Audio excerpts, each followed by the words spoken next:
কর্মসূত্রে প্রায়ই বাড়ির বাইরে থাকতেন স্বামী বাবলু। ওই সময় গ্রামের এক যুবকের সঙ্গে সম্পর্কে জড়িয়ে পড়েন তার স্ত্রী রাধিকা।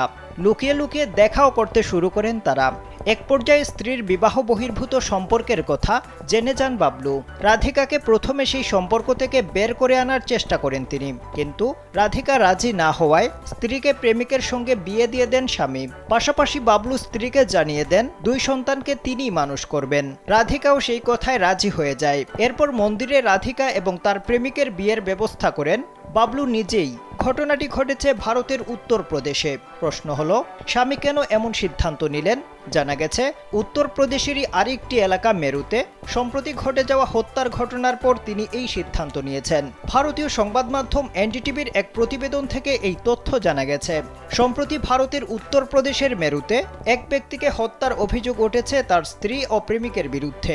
ছুরিকাঘাতে হত্যার পর ওই ব্যক্তিকে খণ্ড খণ্ড করে সিমেন্ট নিয়ে সিল করা একটি ড্রামে ভরে রাখা হয়। এছাড়া আরেকটি এলাকায় গুন্ডা ভাড়া করে স্বামীকে হত্যা করেন স্ত্রী ও তার প্রেমিক। এই ভয়েই এবার উত্তরপ্রদেশের সান্ট কাবির নগরের কাতারজোট গ্রামের বাবলু তার স্ত্রীকে বিয়ে দিয়ে দেন প্রেমিকের সঙ্গে।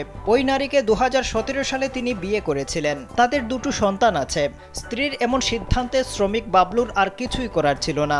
স্ত্রীকে বিয়ে দেওয়ার পর 2 সন্তানকে নিয়ে চোখের পানি ফেলতে ফেলতে বাড়ি চলে যান তিনি।